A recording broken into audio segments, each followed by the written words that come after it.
everyone. My name is Lisa and I'm the Self-Mastery Princess, and on this channel we discuss the art of self-mastery, because when you master yourself, you master the world.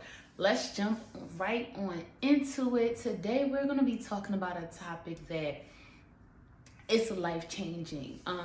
I have recently been rereading one of my favorite books, The Power of Now by Eckhart Tolle. So what I'm going to do is I'm going to be breaking down a couple of the chapters just in my own words and how I interpret it. I'm not going to lie, when you first read the book, it's pretty vague, and you definitely have to reread it just to kind of get the concept. But I'm hoping that with my breakdown that you guys will be able to get kind of like a summary and a real understanding, because it's a powerful book. This book, I think if I would say about the books that changed my life, I would definitely have to say this book changed my life. And every so often, when I'm feeling anxious, when I'm feeling anxiety, when I'm feeling like I'm doing too much, I always go back to this book and I always get a new gem every single time. So let's jump right on into it. So in the first part of the book, Eckhart Tolle really does a great job explaining how we are attached to our thoughts, and how you don't need to be in your mind to be productive. And that's what I want to talk about today. Detach from the thoughts and stop giving it an identity and a story. And it's so crazy because we don't even realize how much we do that. For example, let's say you're always saying things like, I'm just the kind of person where things never work out for me, or this is, people like me don't get to do this, or it's not like that for this type of person. I'm Black, I'm African, I'm a woman, I can't do this, or relationships never work out for me. These are all thoughts and chatter that your mind has attached to. So what it talks about in the book, it says stop attaching to your mind. Before we had gotten so advanced with our own level of enlightenment and consciousness, we used to have to depend on the mind to guide us and lead us, but we do not need to do that anymore.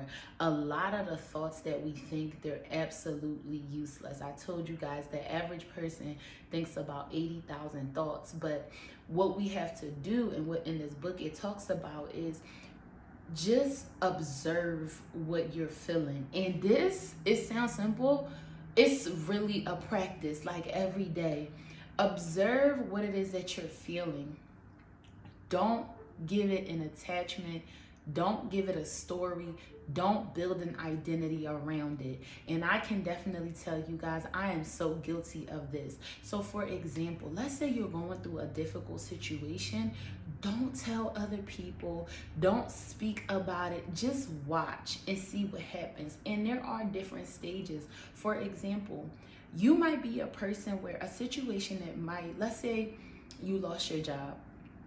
You might be very upset, you might be angry, but guess what? If you just feel those emotions and you just watch yourself, you're more likely to get through that than if you pick up the phone, you start calling people, you start making a whole story around it. If you just observe, what is the root feeling that you're feeling? Is fear. Right? You're fearful that you're not going to be able to, have money and make ends meet and pay bills. So you confront that fear and you say, hey, I feel fearful right now. I'm scared. Like, you can experience that and you can observe that. But where we make a mistake is when you start to make an identity around that. Oh, this and that. You start talking about the job. You start talking about your supervisor. You start telling people. And now what was just one, unfortunate situation turns into the mind mental chatter. And that's why I love this book, because in this book it really shows you practical ways to get out of the mind and the compulsive overthinking. Like, it's crazy because I work on this every single day, and I'm not telling you that you're gonna watch this video or read a book and it's gonna go over, but it does get better and better every time. Because for me, one thing I learned on this journey of personal development is I get this thing where I learn a new concept and I want to master it. So when I'm not mastering it, I tend to get in my mind like, you know better, you should be doing this. And it's like, nope, that's also mental chatter. I'm not attaching to that identity. I'm learning more and more every day, and that's just something I'm feeling. So if we even take that statement, let's say that's my statement for me, right? I learned something new and I want to be an expert at it immediately. What is the root cause of that? The root cause of that is me being anxious, me being fearful that I'm never going to learn the concept, right? So how I handle that is I sit with that. And I sit with that fear, I sit with that anxiousness, and I say, I'm observing that I'm feeling anxious, I'm feeling fearful. But in that moment of me doing that observation, I'm actually raising my conscious level and I'm actually implementing the thing that I'm learning. So that is how you can eliminate that mental chatter that you may be experiencing. Also, learn how to observe the thoughts without dramatizing it. Like if something happens, and this was a big thing for me, without dramatizing situations, I'm telling you, it makes things so much easier. If you can just learn to look at a situation for what it is in this now moment, you'll realize that you don't have any problems in this right now. What happens? Let's say somebody gets into a car accident.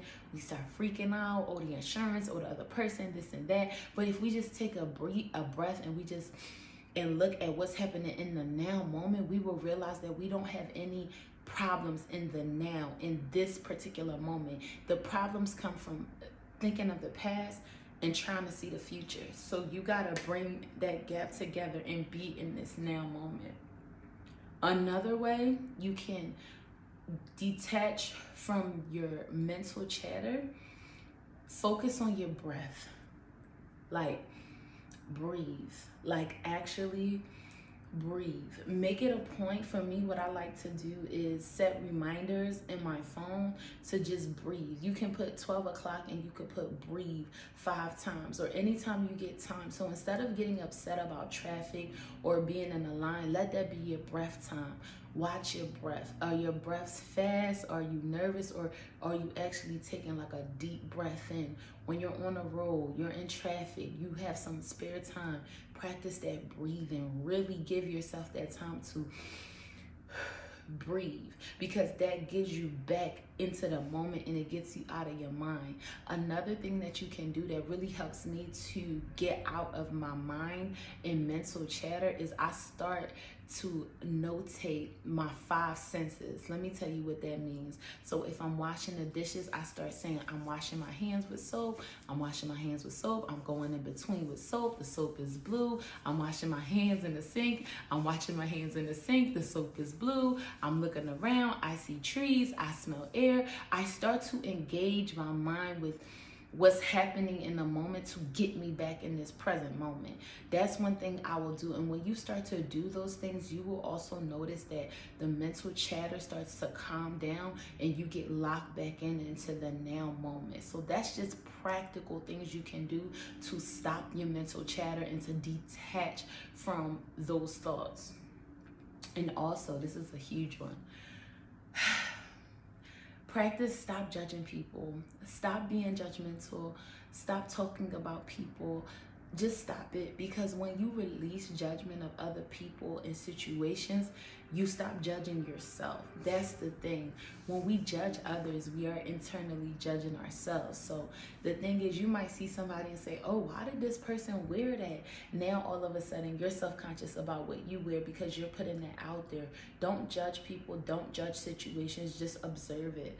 And I just want to also say that in observing it, it is okay if you have a more reactive response to start off at first, but you're going to want to work your way up to a responsive status, and then you want to get into the observation status. So it is a journey.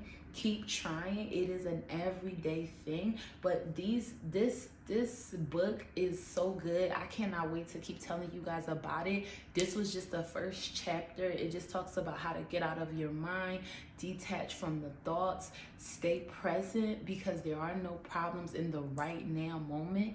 And I think that we get so focused on what's happening behind us, what's happening in front of us that we don't see what's happening in our right now. And if you do get that nonstop talk, that nonstop chatter, follow these steps. I'm telling you, it really helps you to just get locked back in the now moment and to really release that. And really, if you are going to talk about your past, it should be in like a learning way where, you know, you're not getting upset, but just stay out of the past.